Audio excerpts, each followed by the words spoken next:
Thank you all so very much for being here. My name is Bobby Maderow. I hail from Oahu, Honolulu. And it's an honor to be here with each and every one of you to celebrate this beautiful woman who has touched my life as well as yours. I want to start by doing the doxology in Hawaiian to kind of cleanse this air, the breath, for each and every one of us. Ho'onani ka makua mau, ke keiki me ka uhane no, ke akua mau ho'omai kaihu, ko ke au, ko ke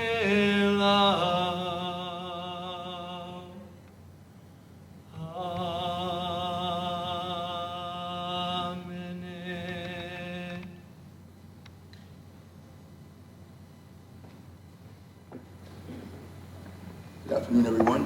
That was Bobby Maderow. He was my mom's favorite musician over in Hawaii, so it's a real pleasure for him to come here. Bring the mic up. Can you hear me now?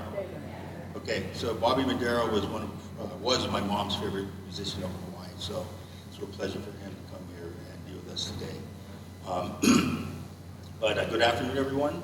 Most of you know, but I'm Josh Houston, and on behalf of myself, my sister Corey and her husband Jeff, my sister Gabby and her husband John, I want to welcome you here to this celebration of life for our mother, Jeanne Wakatsuki Houston. And just to be clear, this is a day of celebration. We're all sad for my mother's passing, but today we are to celebrate. We're here to celebrate her life and what she meant to all of us, because that's what she would want us to do. I know that. Before I go any further, I'm just going to be up front. I'm pretty nervous standing up here, and will do my best to keep it together. We've done some reading, and there are some techniques out there to kind of help you. One of which is where when you're on stage in front of a live audience and you get nervous, you just imagine that everyone in the crowd is naked. And that technique is actually attributed to Winston Churchill, who was a pretty good public speaker at his moments. And the technique was, made a little more famous or infamous by tabloid queen Pamela Anderson. And she was hosting a Saturday Night Live episode and was opening the show and was talking about how she had gotten some advice from her then husband, Motley Crue drummer Tommy Lee. And she got the technique mixed up because she said, my husband told me that if I get nervous, that I'm supposed to think that the crowd is imagining me naked. And she took it a step further and took off all her clothes and got naked on live TV.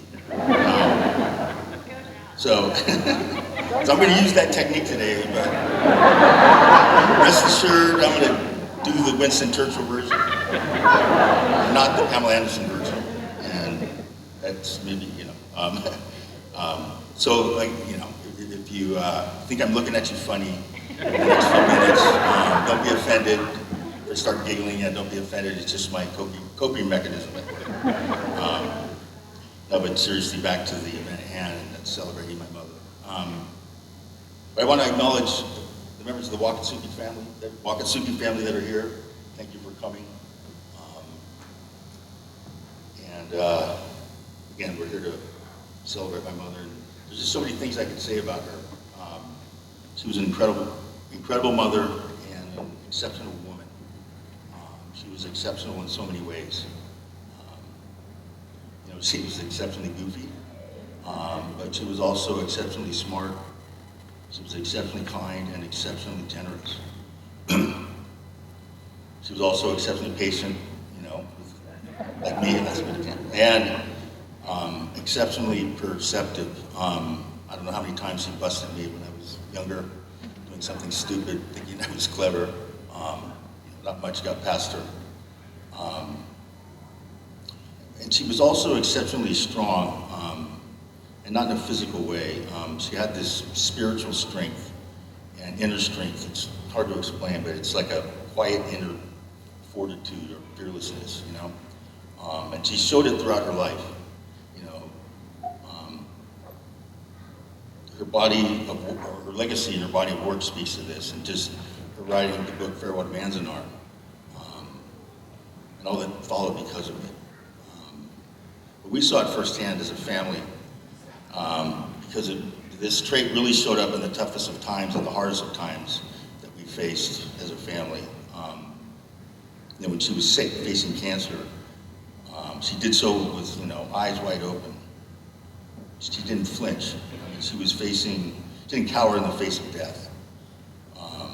Just faced it head on, and throughout she was still our mom. You know, we were doing our best to keep it together, and she was steady as a rock. And she went out on her own terms at peace. You know, she just set her glide path and went. You know, exceptional strength. And then when my father was sick, she was definitely, you know, our little general, leading us through that, you know, horrible battle that we faced as a family. She was our rock through all of that. Again, exceptional. And here's the good stuff. We're gonna talk about me. She was also exceptional to me and strong in her role as my mother. Because I'm being truthful. Being the mother of Josh Houston was by no means a cakewalk. It was a path perilous at times, and it came with many challenges. But Mom was equal to every challenge. Early on, it was just me being a shithead kid, needing a couple smacks to get back in line. But later in life, as an adult, as I faced my own trials and travails, personal hardships of the worst kind, you know, she was always there for me. With unconditional love, unwavering support. She was this pillar of strength that I could lean on. I didn't physically lean on her, so if I did that, she'd probably fall over. You know what I mean? She gave me spiritual strength. She was a loving, yet strong, and exceptional mother. But this trait, the strong, exceptional woman, it runs in our family. And by family, I mean the Wakatsuki family. Her sisters had it. You know, the whole family was tough. My uncles were tough, but, you know, my aunties were tougher. That's for sure. My uncles would act like they were in charge, but, you know, my aunties were actually, you know, calling the shots, running the show behind the scenes. I know that for sure. I said to my cousins. They would agree. Those Wakatsuki women, they were all tough, exceptional women. But, you know, that line, that trait, you know, lives on. It's just been inherited. My two sisters, Corey and Gabby, they have it. Sometimes I wish they didn't, but they do. I love you guys, by the way. Jeff and Johnny, love you guys too. And they're all my cousins, you know. Some who are here and some who aren't, but, you know, way too many to mention. But I need to mention two. First is my cousin Hanako, who will be speaking later today. Thank you. And of course, I would be remiss not to mention Kathleen Akau, the late and Honorable Kathleen Akau. Not only was she my first cousin, she was the first Asian American and first female Superior Court judge here in Santa Cruz County. You know, all exceptional Wakatsuki women. So, you know, we need to celebrate them today, along with my mother, you know, and the whole Wakatsuki family for that matter. You know, today, I think is a good day to show some Wakatsuki pride, you know. And if you're not part of the Wakatsuki family, you know, you can celebrate your family and all the women in your lives who are special and exceptional to you. Mothers, daughters, sisters, wives, girlfriends, aunts, nieces. Again, those women that are exceptional and special in your lives, in all our lives. So, you know, I'm establishing two themes here of celebration for today.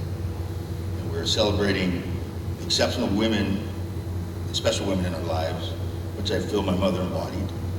And we are celebrating family, which was also so important to my mother. But first and foremost, this day belongs to Jeanne Wakatsuki Houston, my mother, who was so special and exceptional to me and my sisters. And that concludes my remarks. So everyone can put their clothes back on.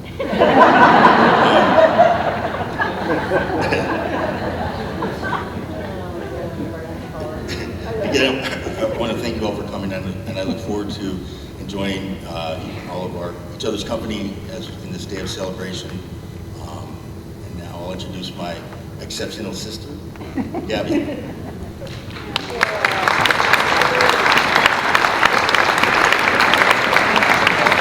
One of the questions we have been asked a lot over the years is, what was it like to grow up with parents as writers? Having both parents working at home, the smell of coffee brewing all day, and the tackety-tack of the typewriters were mainstays. Even as word processors and then computers became the primary tool of authors, both my parents continued to write on IBM Selectrics, used onion paper, and a healthy supply of whiteout. But beyond that, Mom's career in more public life was not as much on our radar.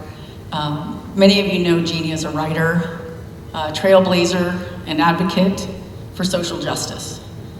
But to me and Josh and Corey, she was also just Mom. As I've been walking down memory lane, these ones speak to me the most and had the most impact on my life as a child and all the way into adulthood. Mom was all about family. She really embraced the true meaning of OHANA. Welcoming, wise, and warm, she was always there for you. Growing up, we had family dinners every night, but in reality, anyone was welcome. Mom loved barbecues, beach parties, and the gathering of friends. Mom was positive and supportive. When I called her up for advice, she would reply with the glass half full perspective, would tell me to look for the silver lining and to make decisions from a place of love. Calling her every day was the norm, and she was always the first person I thought of to go out and do things with.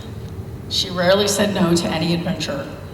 If you've seen the slideshow, you could see that she and my dad traveled the world together, and they imparted that sense of wonder and adventure in all of us. That wanderlust set me on many adventures in life, starting in college with a year in Italy, and then that led to meeting my future husband on a tiny island in Micronesia on the other side of the world. Mom was a master in the kitchen. I rarely saw her use a recipe, as most of her cooking was off the top of her head. Staples in the house were garlic and onions and olive oil. We had a big organic garden growing up, and memories of me and Mom in the kitchen, making our own yogurt and blackberry jam, which for us was a typical breakfast.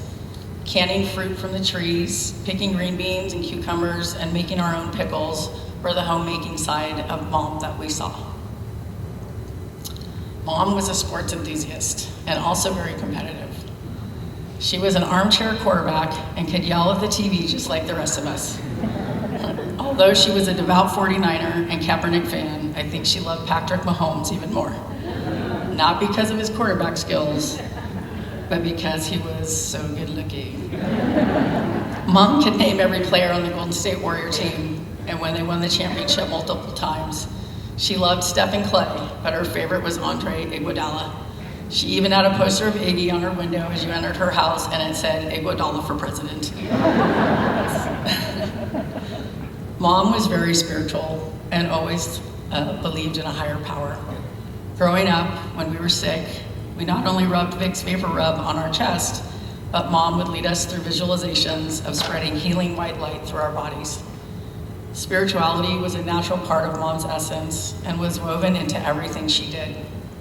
When I finally got my first car, while most parents would caution about speed and the use of seatbelts, Mom made sure we did a sage burning inside of it and chanted the Ho'oponopono.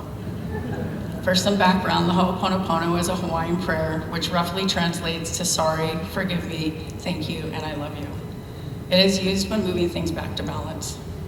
So my mom was forgiving the car for its past, thanking it and sending it love, and bringing it back to balance so I would be safe driving it around. Her enthusiasm for sports started early. Once again, interweaving her spiritual studies, I remember her working with my high school volleyball team and teaching us the Kia yells, an Eastern martial arts technique to channel energy and invoke the fighting spirit. The Kia yells have followed me throughout my playing and coaching career. Mom was a front row staple at most games I coached, so she could be best positioned to send Reiki to all the players, especially when they were serving. Truthfully, I attribute all the successful seasons I've ever had to my mom. My mom was artistic and creative. She loved decorating and beautifying the house and made every holiday special. On Valentine's Day, she would make a heart-shaped meatloaf, and we always had corned beef and cabbage for St. Patty's. Her favorite holiday, however, was Christmas.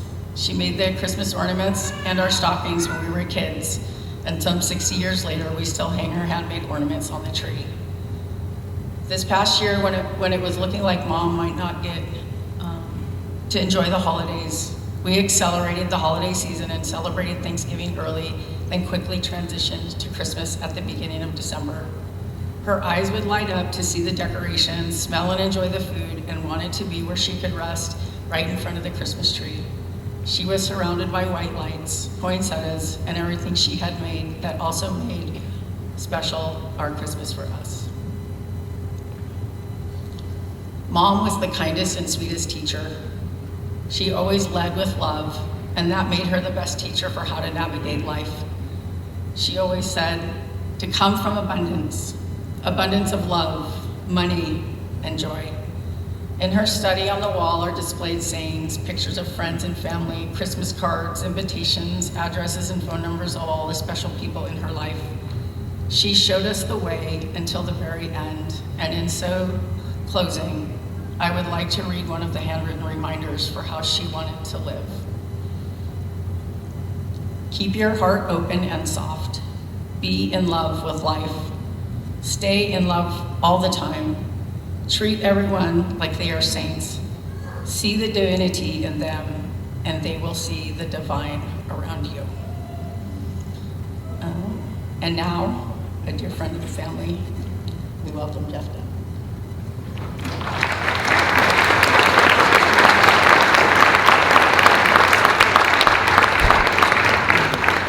Thank you, Gabby. Thank you, Josh. It's an honor to be up here today. My basic role is serving as the traffic cop here. Make sure things get flowing. I have to say, Josh, Winston Churchill and Pamela Anderson.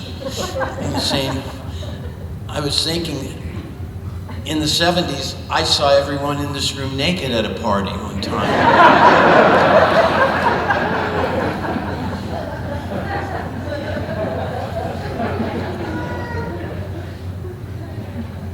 One of the things that always mattered to me about Jeanne was how joyous and loving and positive she was at all times. It wasn't that she avoided grief or sadness, but that she used that energy and moved through it to a different place. And I want to do that here today. Some of you know I'm from an old Italian Catholic family here in Santa Cruz. So growing up, I had a lot of memorial masses and funerals to go to, and very late they started adding a little thing at the end where you would say hi to the people next to you, sort of as an afterthought. And for Jeanne, connection, love, joy, and family were always present in the forethought. So okay, please right now, early on in this event, stand up, introduce yourself to someone, and hug one another. And then take a look at the Pacific Ocean out there.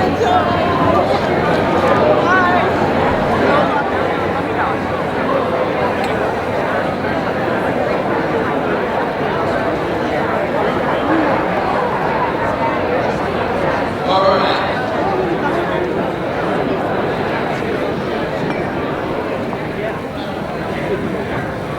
See, from up here I can't see anybody, but I can see the Pacific, and it's certainly fitting that we are on the Pacific Ocean today. All of us in Jeanne's OHANA have lived most of our lives on this ocean, and she had a Pacific Rim consciousness and was a Pacific Rim woman, and as Josh said, incredibly strong and powerful, just like this ocean here. One of my favorite things about Jeanne was how much she loved the Pacific Rim Film Festival and how important that was for her. And I saw a lot of folks and friends from the festival here. I was asked how long it ran the other day, and it was actually 25 years. Phenomenal time, where she gave this great gift as sort of the center of the energy around the festival, and brought the aloha spirit here to Santa Cruz. It was a natural fit. Without further ado, I'd like to introduce Jeanne's great niece, Hanako, to come up and speak.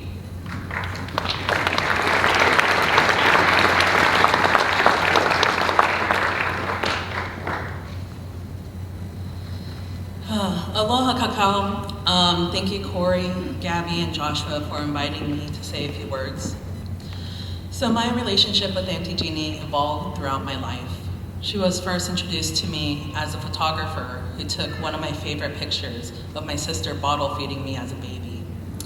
She was the auntie who wrote a book that my father told me to read when I was in 3rd grade so I could learn more about my family history. For a while, I knew who she was, but I had no memory of meeting her. Then she became real at a family reunion when our clan convened en masse in Vegas, and I was so nervous to talk to her.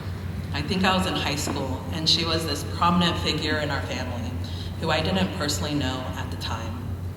Then when I was in college, I was able to reconnect with her. I was developing professionally as a public historian, and we had a chance to do community work together. Over time, we developed a special bond.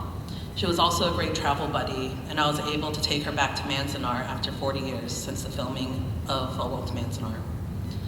It is interesting having a famous auntie in the family. Although I knew of my aunt and the book that she wrote, my family really didn't talk much about the history of the trauma that she wrote about.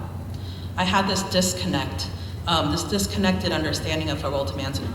The book was just our family history, and the film was a Christmas thing to watch. As a kid, my family and I always waited until Christmas to watch FAREWELL to Manzanar on Disney. It was always funny because my father and my uncle George and Woody were in the film. They were in the scene beating up the J.C. Yeller, played by Frank Abbott. So it was always my family's thing to watch out for our dad's butt and on screen. It wasn't until I became an adult that I realized they weren't playing the film on TV for Christmas. It was for the anniversary of December 7th. That disconnect shocked me and made me want to learn more. Even though I knew about our family's history, I truly didn't know our family history. My grandmother never talked about her World War II experience, and this history was never reflected in my primary and secondary education. I also grew up in Boise, Idaho, and I did not have a Japanese American community to fall back upon. So I didn't fully understand the magnitude and the importance of Auntie Jeannie's memoir and its impact within the community until I was an adult in college. That's when I started to do more research and learn more about the trauma that was caused to our community. My Aunt Jeannie's contribution to literature and the understanding of Japanese American history is immense. Her memoir brought social awareness throughout the nation and within the Japanese American community itself. I have heard countless times from people that the first time they heard about the Japanese American incarceration history was when they read FAREWELL to Manzanar. I also have to say that her memoir came at a perfect time. The book was published in 1973 and the film was produced in 76. Together, they catapulted this history into the collective consciousness, adding to the wave that led to the redress movement, and in 1988, the United States government's recognition that the World War II for Japanese Americans was an injustice.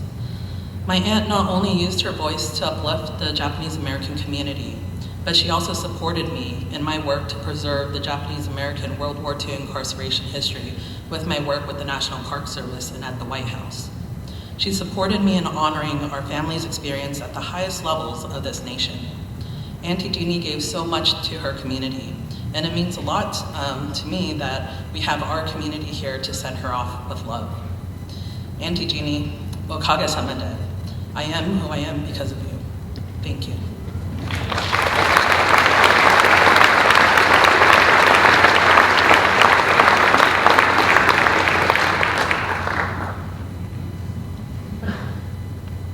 Thank you. There are so many people here today, some of whom I haven't seen in a long time, but who are all part of Jeanne's Santa Cruz regional, state, international OHANA. And I want to acknowledge a dear friend, Mike McGuire, who I grew up on the beaches of Santa Cruz with, who's helping me here today try and coordinate stuff. And it's made me think about how she would reach into each of our lives and touch us in a very special way, and made a real effort to connect with people. It's funny, she did like barbecues, and my wife and I would host these barbecues at the house, and we'd have crab feeds and chicken, etc. But one day we had a hot dog event over at the house when the kids were going back to school. So I'm thinking it was, end of summer type of thing. And it really was all hot dogs. And Jeanne came and just had the greatest time. And I looked over and she was in this intense conversation with Jim Wireman. Some of you may know Jim. Jim was the guy responsible for bringing the Santa Cruz Warriors to Santa Cruz. And it took someone who was a bit of a, not a clown, but a ringmaster, a Texas cowboy, to bring him here. And I noticed they talked for 40 minutes. And afterwards, Wireman wanted her name and address. He was so fascinated by her. And the last time I saw him, he's now working in a penitentiary in Florida. He's not there, but he's working there.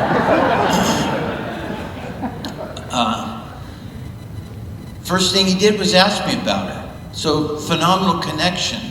And I told him when I first met her, she told me that she knew my grandmother.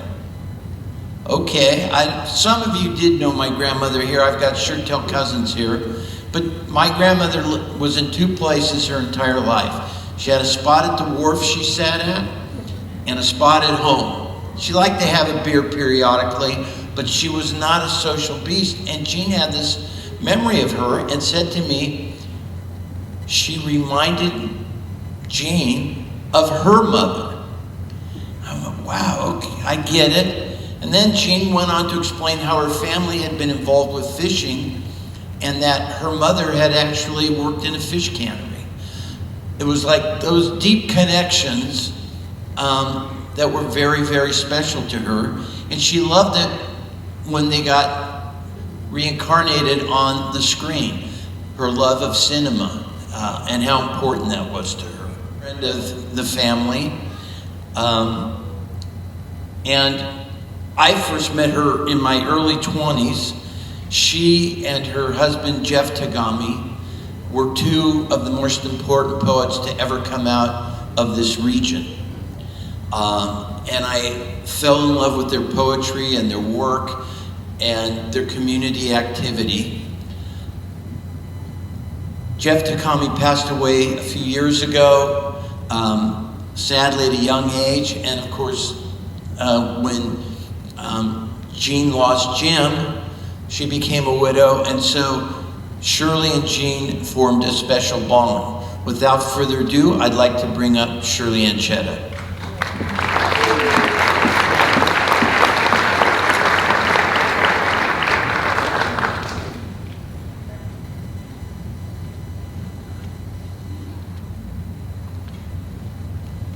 Thank you, Jeff. Well, to Jeanne, I was Shirley Girly. So everybody, welcome to Santa Cruz. How many people are from outside of Santa Cruz and drove in today? Okay, lots of you. But you all know that Santa Cruz is a little weird. Weird things happen. Linear time is not always recognized here. And this is the home of the mighty spirit of Jeanne Wakatsuki Houston. I first met Jeanne with Jeff at Morton Marcus's house. He was hosting a party for La Serenata, another Fresno poet. And Jeanne and Jim had just finished filming Farewell to Manzanar. And a bond grew at that point. We were in awe of them, of course. And over the years, they mentored us and took us under their wing. It was a really wonderful time as we would be at readings together, and we would just hang out and just have dinner together, do those kind of things. I want to say that at the end of Jeanne's life, it was around December, we were taking turns spending nights at the house, and I was helping out a little bit. And it was early December. Everybody in California who lived on the coast and had a cell phone received a tsunami alert. You remember that? And Gabby, who was in the living room, I was washing the dishes, said, "Oh my God, there was an earthquake and tsunami's coming." So I didn't know what to do, so I called up Josh, and he text messaged me. He says, "Oh, no worries, we're okay." Because the alert said, "Seek higher ground." Jeanne, seek higher ground. So I went over to Jeanne and I took her hand and I said, "I'm not sure what we should do. Tell me what we should do. We're supposed to go to higher ground." And she says to me, "Did I die?"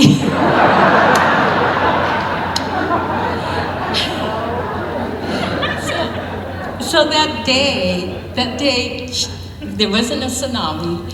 Jeanne didn't die, and we continued on with everything else. But 2 days after she died, that's when the wharf, part of the wharf, collapsed, if you remember.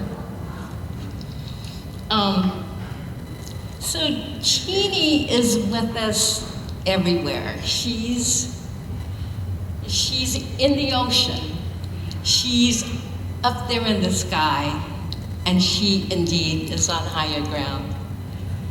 I'm here to introduce to you our guest, California Poet Laureate Lee Herrick. Now, the way we met Lee Herrick, the family had gone up to Berkeley to attend Al Young's memorial. And Al Young is a former California Poet Laureate.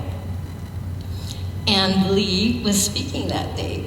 Jeanne was in awe. She loved his words. She thought his vision was clear, precise, lyrical. And when she went up to him, she was excited because he was Asian American and he was good looking. Lee, I am so happy you made it here from Fresno. So he has joined the other famous literary giants of California, of Fresno. And look, he's sitting right next to Maxine. So we're breathing the air of a lot of literary giants today. Lee was born in Korea, and at 10 months old, he was adopted, and he grew up in Danville and Modesto. He was the Poet Laureate of Fresno, and what year was that? Oh, when were you nominated? A couple years ago. Okay, so Gavin Newsom nominated him to the post of California Poet Laureate, so he's the 10th Poet Laureate that we have. And I am so glad you're here. Everyone give a warm welcome to Lee Herrick.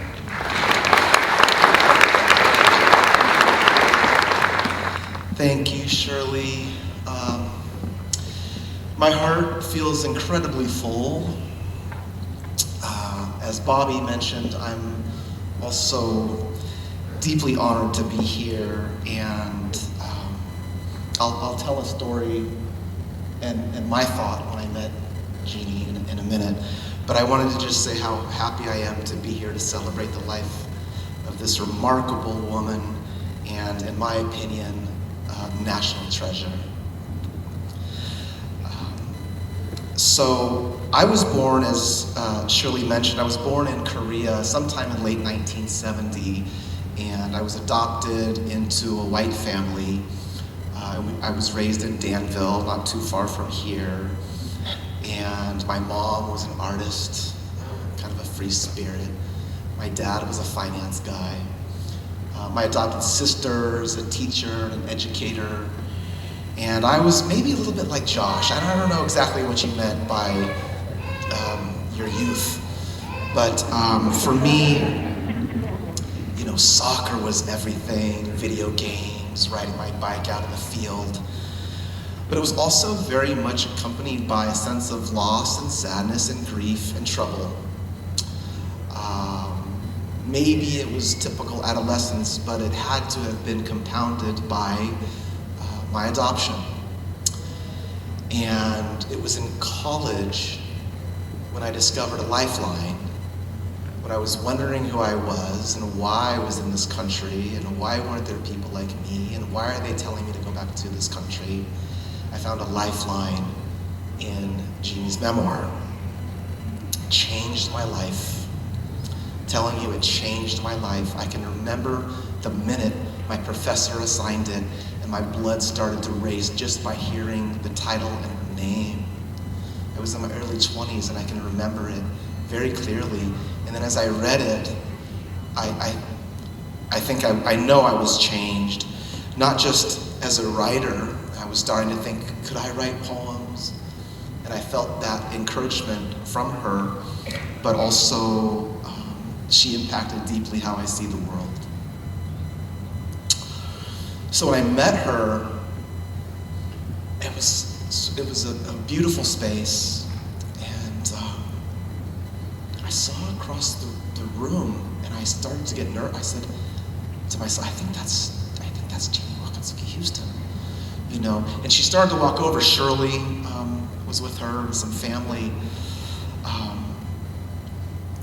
And among other things, I remember thinking, I'm meeting this incredible hero, but also her smile, you know. That is one of the most radiant smiles I've ever been near. And y'all, I mean, have you been appreciating this? I mean, a smile like that has to come from a spirit on the inside. Just a massive, massive, indefinite spirit. So, to her family, her friends, her loved ones, Corey, Josh, Gabby, my heart is with you. So this is the poem I wrote for her. And I'll just briefly say it includes a couple of lyrics from a song that she learned when she was 10 at Manzanar. And the last line I thought I would give to Shirley because we were exchanging some emails in the last week. And Shirley wrote something that I thought was so beautiful, and I asked her if I could use it as the last line. So the last line is from Shirley. For Jeanne. How did you become such grace? Was it learning on your papa's boat in Long Beach, falling in love in San Jose, or watching volleyball matches in Santa Cruz? Or was it the sky falling around us when you were 10 in the grade school glee club, singing Shine On, Harvest Moon, and Beautiful Dreamer. Beautiful dreamer, wake unto me. Starlight and dewdrops are waiting for thee. You, like love, were stronger than any fence or boundary.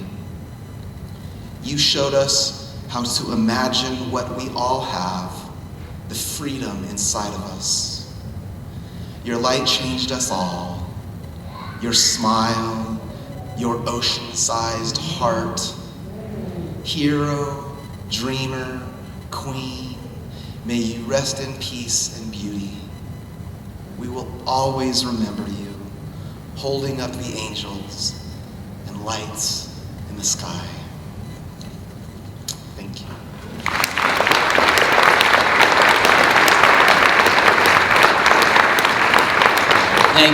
Thank you, Lee. Thank you, Shirley. Your poem reminded me of something about Jeanne that I absolutely love. I think we have a few volleyball players in the room here today, yeah? And Josh, I was thinking about your two sisters, both of whom became coaches, both of whom manifested your mom's strength, their leadership, athletic ability, and passion that made them great coaches. And you both were great coaches and are great coaches. And I love that about you, and I love that about your mom. And I have to say that one of the most amazing things was going to Cabrillo College volleyball games when she was there and trying to keep up with her. If you went, you know you couldn't interrupt her participation as a fan. But it was more than as a fan, she was like in the game. And Gabby, is there a term for when you go from side to side like that? What? Yeah. She'd be here. I know you can hear me in the back. So she'd be here, and then she'd be over here. And she'd be going back and forth. And she'd follow the team when they... It was a workout. So if you went to hang with Jeanne, you know, you were in it. And she loved that. Just so passionate and in the moment, which is how she lived. It's also how she was with culture and art. I feel so blessed to have been able to go to the Hawaiian Film Festival in Honolulu and around the islands with her, and Jim and the family, and again the Hawaiian OHANA. But once she was in that film festival, she was all about the films. And she loved it so passionately, which is what she brought to the Pacific Rim Film Festival here. And one night, after the festival showings, we were out somewhere on the beach in Waikiki on a lanai for one of the hotels, having a drink, and she got to start telling me about the story about her wedding and marriage to Jim. She was talking about it very casually, but very vividly. And later, Gabby provided me with the beautiful photographs of the wedding, and you've got to check them out today. They're incredible photographs. And they were exactly as she described, this beautiful event. So I said, well, where exactly on the beach was it? And she said, right there. We were like 15, 20 feet away, and she hadn't mentioned that detail. It was right over by this palm tree, and the palm tree was still there, and 30 years later, I guess it was. And yet she was so casual about it, but again, so in the moment, so passionate, so joyful about it all, that it was like, before I saw the photos, I had seen the photos. She had this wonderful capacity for description. And as Shirley mentioned, our next speaker had that in droves as well. And what's interesting to me looking back now on my life is the role that Jeanne and the following speaker had on me as a young reader and young writer. I didn't read in high school. It just wasn't my thing. I was into sports, not an academic at all. The only books I read were baseball books, which I loved. And I was assigned to read Farewell to Manzanar. It had just come out. And Jeanne came to our class at SoCal High School. And I hadn't read the book, to be honest. That wasn't new. I didn't read A Tale of Two Cities or any of the other books that were signed. But Jeanne connected with me there, and I made sure to read it as soon as I was out of high school.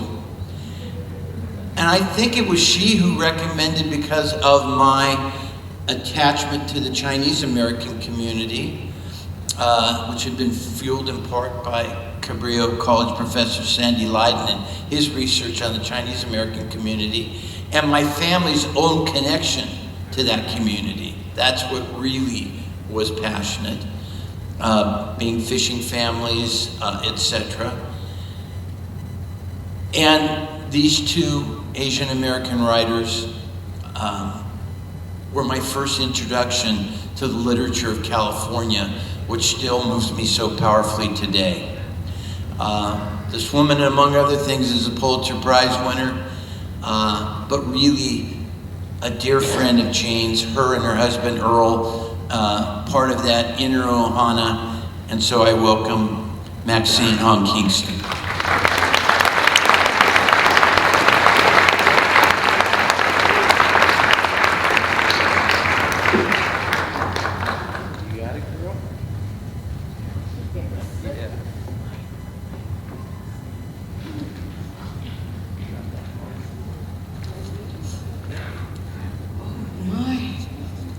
There's so much energy here. I'm just trembling.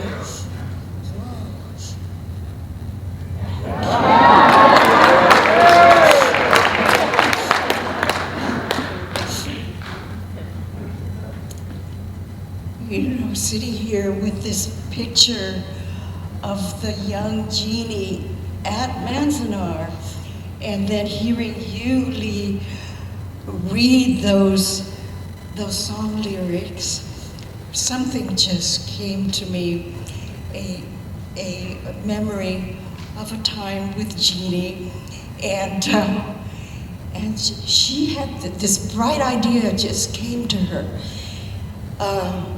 Okay, there's this book that's Farewell to Manzanar, and there's this movie of Farewell to Manzanar, but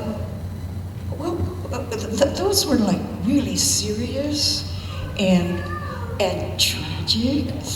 But what we really need now is the musical of Farewell to Manzanar. And she said there was a lot of music at Manzanar, and they put on shows, and they did that 40s music, and she did this, but she was a baton twirler, or a cheerleader, and she danced and she sang at Manzanar. And so there's got to be this music. Of course, it is a war story, and during this time there are soldiers, and whether there's a war going on or whether you're in prison or whatever, there's love happening, there's romances, and so she started making songs for this musical, and what's coming to me, okay, I'll try to do this in Jeannie's voice. I met a fellow on a furlough. So, you know, Even in war, you have furloughs, and you meet people and you fall in love. Okay, so that's still out there. And I think she has some of the lyrics written down, so we can find them. Some of us can carry on, okay? All right. I met Jeannie this way. I was at the Cow Palace at a book fair, very crowded, thousands of people out there. And I'm at my booth, and out of the crowd, running past me was Jeannie. We had never seen each other before. We'd never met. But she runs past my booth and says, "Hi, Max." And I say, "Well, hi, Jeannie." And then she runs on, and it felt as if we had always known each other. And it could have been a former lifetime. It could have been our spirits always knowing each other. And then on a realistic level, we had read one another's work, and we know it, and we already know each other, the way we think, the way we feel, and it just felt like a continuation of our lives. The next time, well, not the next time, but the first time that our families got together was wonderful too. Every time Jeannie appears, there is that spiritual life. One of her favorite words, spiritual, and this magic life. It all comes together, and so it appears in our sacred spaces. Santa Cruz was one of her sacred spaces, and Hawaii, where she could feel that was a place where you could heal. Well, there was one time in Hawaii where I think this is when our families met, and there was Jim and Jeannie and Gabby and Corey and Josh and Joseph and Earl, and we're together. I think maybe this was the first time that we met as a family, and then Gabby showed us all these rocks that she had collected out of from the Big Island, from Maui, and they were such beautiful rocks. She had to keep them and take them home to Santa Cruz. And then Earl and I and Joseph, we looked at that. Wait a minute, you're gonna be cursed. I mean, you're stealing from Madame Pele, and what happens if you take that stuff back to Santa Cruz? There is going to be such bad luck, and so much horribleness will befall you. And so we told the Houston family this, and so not much later, I think maybe they weren't believing it yet. I can't quite remember, but I think they did fly with those rocks back here, and that was very dangerous. A plane might have gone down. But anyway, there did come a time when I heard that they put those rocks in a box and sent them back to the U.S. Post Office in Hilo. Gabby's nodding, yes, we did that. But, what was so wonderful about our son, Joseph, meeting meeting Gabby and Corey and Josh, that changed his life.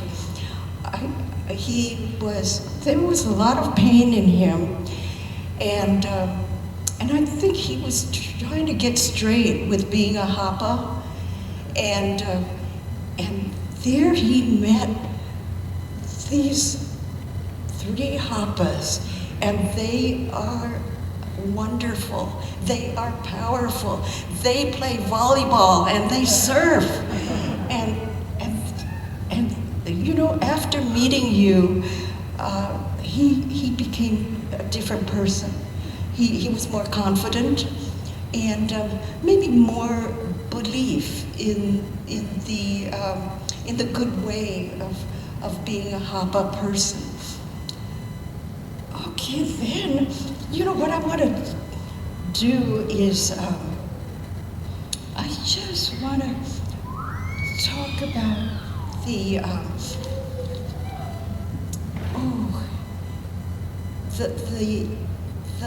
life that I have, scenes from the life that I have felt and lived with Jeanne.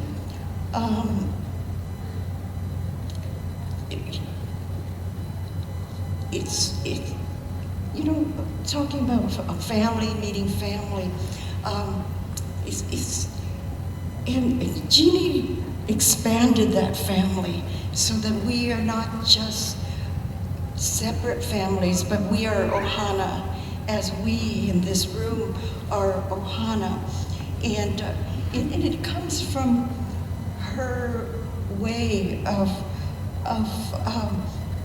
holding all of us in her heart. That was something that Jim would say quite often. I hold you in my heart. And I think both of them lived in that way. Jeanne had, I know, it's a superpower. That's what it is. And her superpower was compassion. And her superpower is also empathy. And to me, that is the most valuable talent that a writer can have, to be able to inhabit another person's spirit and know how they feel. And that's the way you can write their point of view in your art. That came to life when she worked with Paul Hensler, and it was Paul's story of being in Vietnam and his work with the orphans and the children. And then when the bombs are falling, don't cry, it's only thunder. So it was Paul's story, but it was Jeanne that helped him find his story and to help him write it, and also to show that kind of compassion that can happen even in the children and to help them through it. So it's you know, when we talk about it's the year of the snake right now, and whenever we talked about what Chinese zodiac sign you were born under, and Jeanne would laugh and she says, "I'm a dog," but that's perfect, because and she would say this too: a dog is loyal, and a dog is honest, a dog is trustworthy, and a dog cares for others. And and in that way, I think she was using this dog spirit to help Paul bring out his war story and to find peace even in war or after war. Oh, another sacred place that we went to or it became a sacred place, was Nagasaki. And there was, well, the first thing, I remember Jim and Jeannie, but especially Jeanne, she was saying, wow, Nagasaki, this is just like Hawaii. And she could feel that same spirit coming out of Nagasaki as Hawaii. But I think especially because the people of Nagasaki are, they're like people of Hawaii, very grounded in that aina, and their music, that Nagasaki music, much like Hawaiian music, coming out of the land, and but other things about Nagasaki that we enjoyed was there was a map, and it showed the early exploration ships coming from China, and they said that Nagasaki is closer to China than it is to Japan or to Tokyo. Okinawa. Okinawa. Oh, it's not Nagasaki? Okay, I got it all wrong. Okay, so maybe we were on Okinawa. Were we in Okinawa or Nagasaki? Okinawa. Oh, it wasn't Nagasaki. I got it wrong. Okay, we were on Okinawa. Okay.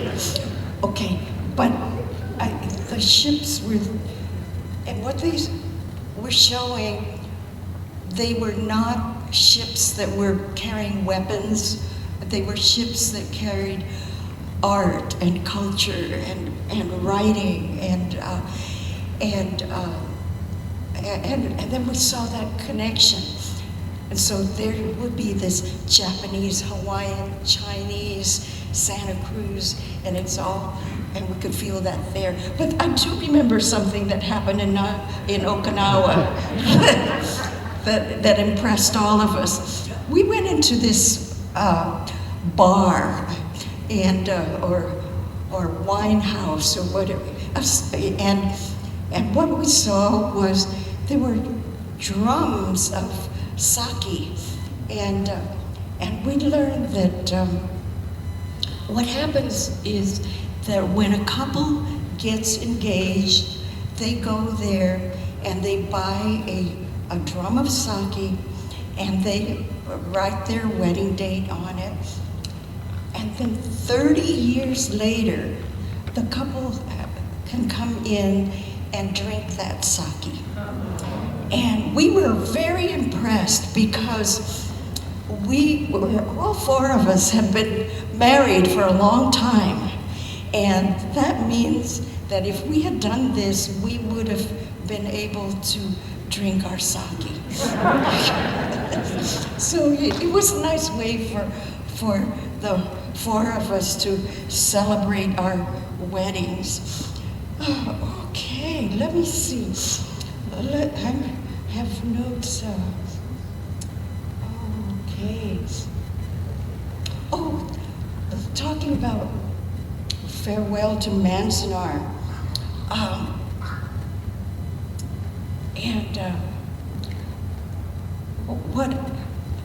Remembering this music from Farewell to Manzanar, or from Manzanar, I'm also remembering a story that Jeannie told me about her introduction to literature, and it was that there would be people bringing supplies and goods and help to the camps. And so I guess from some school or from some library, they would bring a whole lot of used books, truckloads, and they would just dump them, and there would be mountains of books. And she talked about how people would play on these books, and boys would be throwing the books at each other. But she sat there on the pile and she started to read, and she read the books.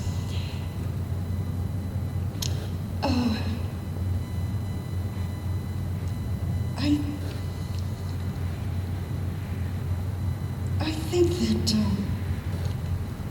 in Farewell to Manzanar, she writes about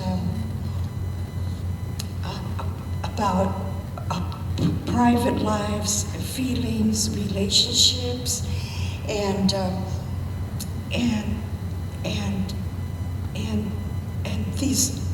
these characters that everyone can read the book and see themselves in those characters, and then also to know how public events, how the war influenced them and how it made them suffer, and in so many ways this is a private story, a memoir, and yet it's the universal human knowledge that comes from this has reached everywhere. In some ways, Jeanne, well, she has such a rich private life, and yet the influence into the big wide world happens, and I think it's because of Farewell to Manzanar, the book that got the Congress to pass the reparations acts, and also to apologize. And it's so wonderful that just a few years ago, Farewell to Manzanar was a California book, and she was able to tour this whole state and talk to everyone. There was a time when Jeanne and I went to a girls' day party retreat, and Mayumi Oda was giving it, and it was on Girls' Day, and we were going to do a Buddhist meditation and celebrate whatever people do on Girls' Day. It turned out that quite a few of us were about the same age, and we were children during World War II, including Mayumi. And she was there in Japan during the bombing, and so we talked about the dolls. We're supposed to have dolls on Girls' Day, and most of the people there, including me, so we didn't have any dolls because so a lot of the rubber was going to the war, and all materials were going, and so Mayumi said, let's make dolls. As we spent the day, Mayumi is an artist, so she has a studio, and she had her mother's old kimono. They had to sell kimonos after the bombing in order to get food, but she saved one old kimono from her mother, and so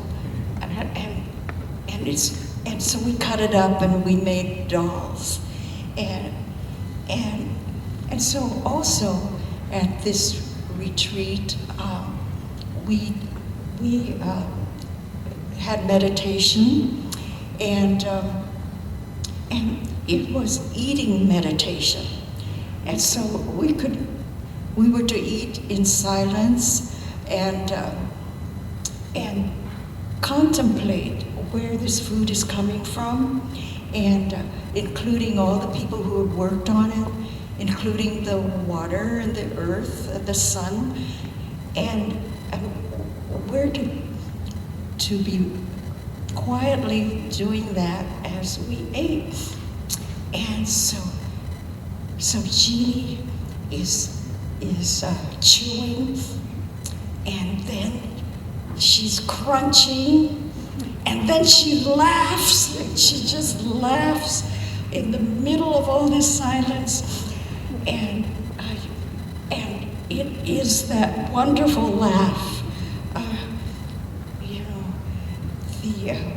And I try to think in words how to describe that laugh.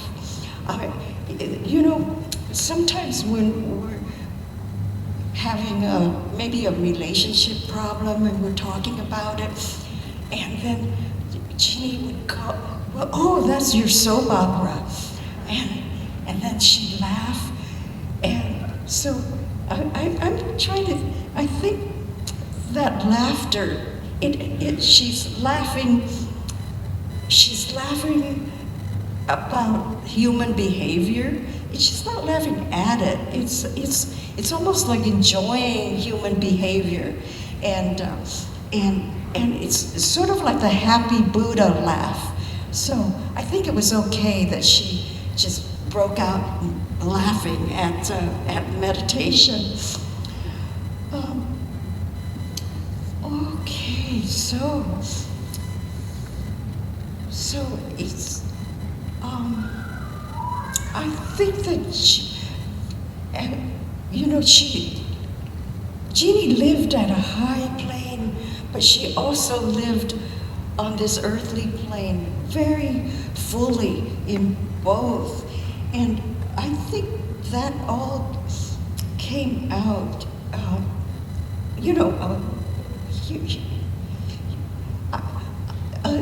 to me it's amazing that this peaceful, good woman could write 3 war books. And so she lives on that high plane, but also she also knows she also knows the hell that we also live in, and also the middle ground, which is the soap opera. Okay, so I think she used all of that magic in Fire Horse Woman. And so in that book, we have the atomic bomb going off. We also have this person who's a fire horse woman.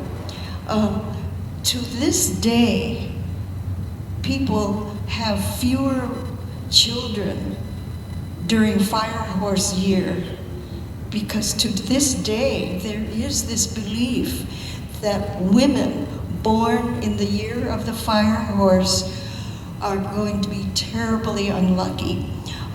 And the unluckiness is very horrible.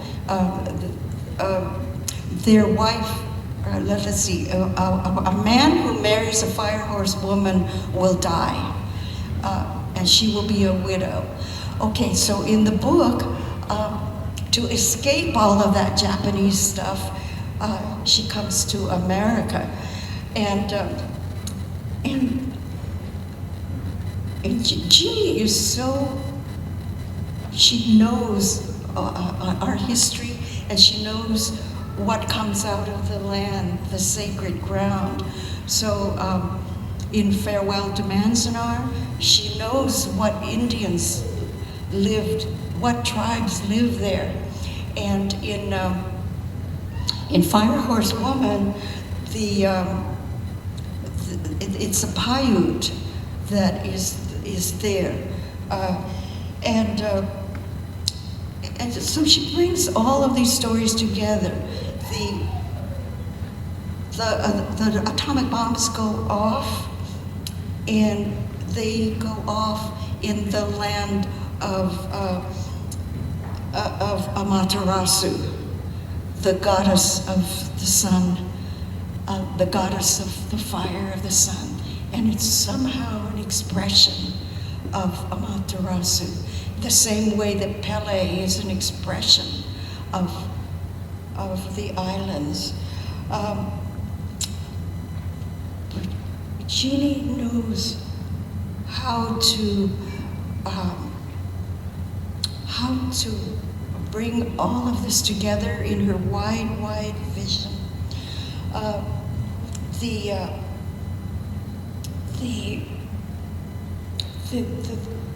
There is in Fire Horse Woman, in the book, there is an Indian, and he is from the Paiute tribe, and he was a ghost dancer. And his name, the name of the original ghost dancer, who's like a big spirit, and his name is Wadzi Wab. And in the book, Wadzi Wab marries Amaterasu. So she has this god from this land here marrying the land of Japan, and those two gods being together, some kind of, it's a reconciliation. And so she had this superpower to connect. She connects people to people. She connected these two big mythologies together, and and she connects all this land of Hawaii and Okinawa and Manzanar and Santa Cruz and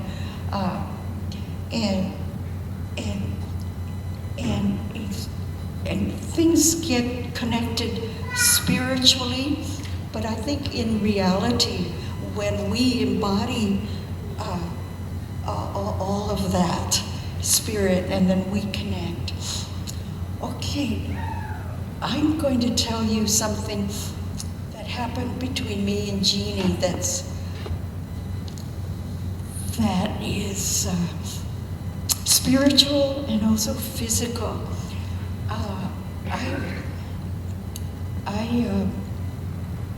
We were at the house on East Cliff Drive, and I had my back hurt.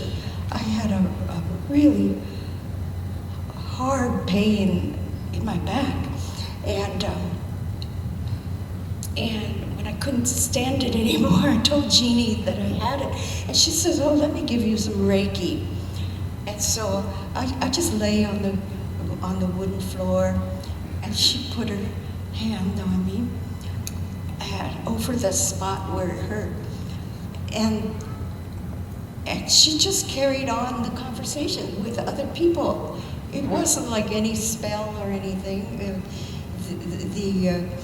The conversations went on, and then I was just listening to them, and then pretty soon I felt like a shaking, like in this rock of pain. It started shaking, and then it started to break apart, and then the floor was shaking, and it was like a little earthquake, and the pain was shaking, the floor was shaking, but then I'm the only one that, inside I'm thinking, what is this? But everybody was just going on like normal, you know, everybody's just talking and having a good time. And then the pain, it shook and shook and shook itself out and went wider and wider, and it sort of disseminated out into the floor, which was shaking, and then it slowly stopped shaking, and the pain was gone. And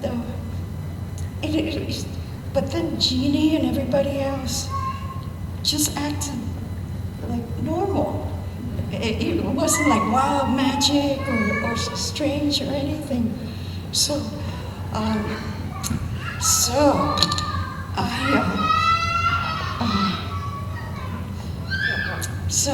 don't know. Every once in a while, Jeannie would say, "Oh, I'm superstitious," but I don't know what is superstitious and what is real. I think all of that comes together. Okay, now then. So Jim dies, and then Al Young died soon afterwards, and Jeannie said, "Oh, they're together now, and they're talking about the virtues." So now Jeannie has joined them, and she's with Jim and Al, and they're discussing the virtues. And she is joyously laughing at the ways that we are practicing the virtues. Aloha, Jean. Aloha.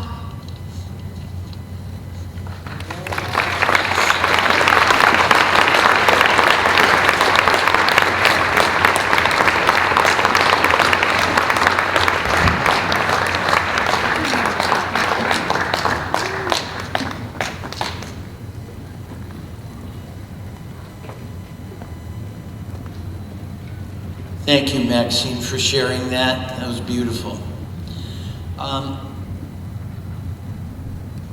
When my mom died, Jean asked me how I was doing.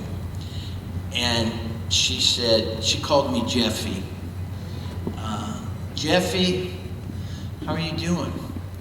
I said, I'm doing fine. It was like I didn't want to go there, right? She said, how you really doing?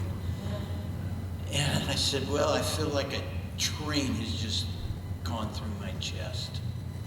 I have this huge void and sense of loss. And I say this to Gabby, Josh, and She would retire in her chambers, which was just adjacent to the Queen's. So there she would, so the Queen's writing this through Elizabeth's eyes. There she would sit on the bed and she would wait until it got a little darker and darker, and she heard the Queen snoring. When she heard the Queen snoring, she would quietly get up off her bed, go to the window, and let in a young Hawaiian boy, yeah? And, you know, they would talk politics and play chess and checkers and all that. And when they were done, the boy would run off.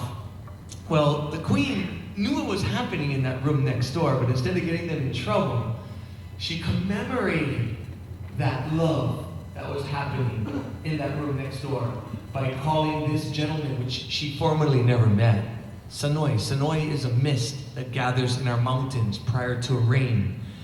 And as you look up and you see that gathering of clouds, you know what it's going to bring. You know it's going to bring rain. And you know it's inevitable. It's going to happen. Just like how this Sanoi would bring his love to Elizabeth every night. So the metaphor of love and never denying love is the premise of this song. But I'm going to do it as a medley. I'm going to do a song that I've always loved in the beginning called the Maui Waltz.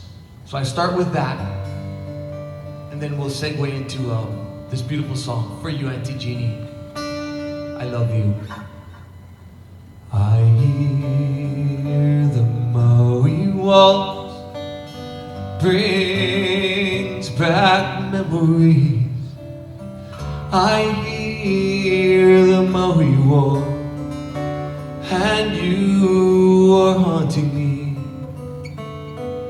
Night you told me that you loved me so, but no one told me that when the dance was through, I'd be losing you. I hear the Maui waltz, my arms, they're empty now. I hear the Maui waltz, it doesn't hurt some, 'cause you're here with me when the music starts to play. Play on, Maui waltz. Oh, hey, oh, hey, so oh, puligo, kalengua, hey,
I love you all. Aloha.